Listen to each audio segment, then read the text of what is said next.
بسم اللہ الرحمن الرحیم۔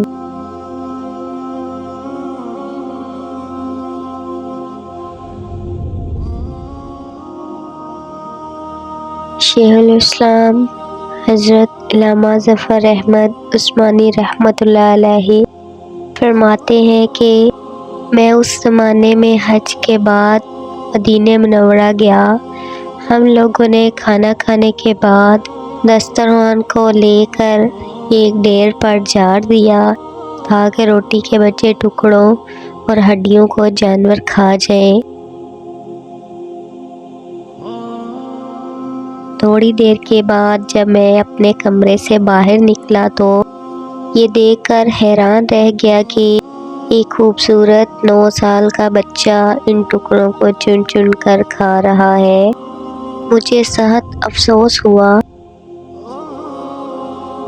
بچے کو ساتھ لے کر قیام گاہ میں آیا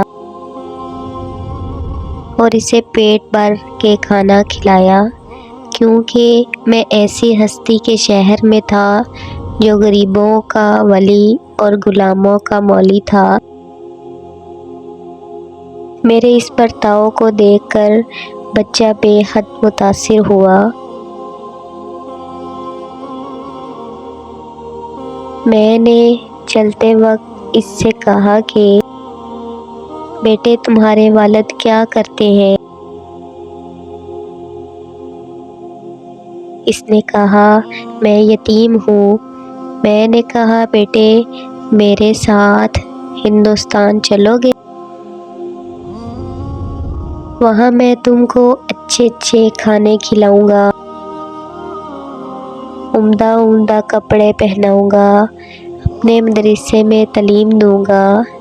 جب تم علم فاضل ہو جاؤ گے تو میں خود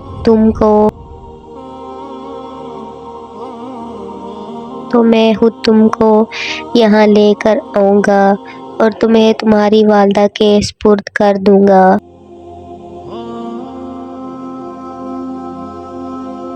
تم جاؤ اپنی والدہ سے اجازت لے کر آؤ۔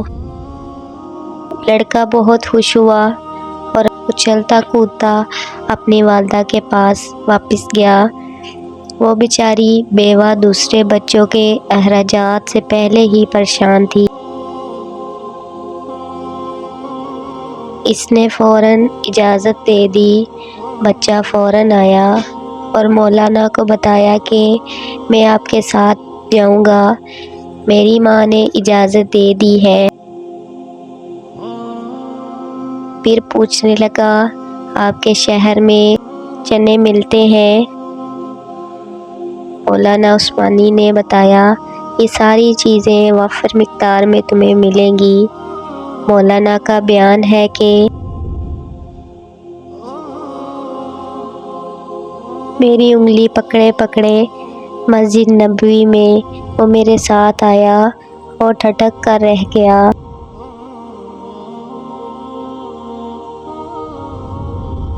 سرکار دو عالم صلی اللہ علیہ وسلم کے روضے مبارک کو دیکھا اور مسجد کے دروازے کو۔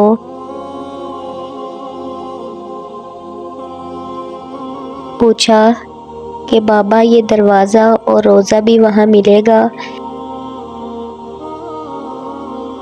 میں نے اس سے کہا کہ بیٹا اگر یہ وہاں مل جاتا تو میں یہاں کیوں آتا؟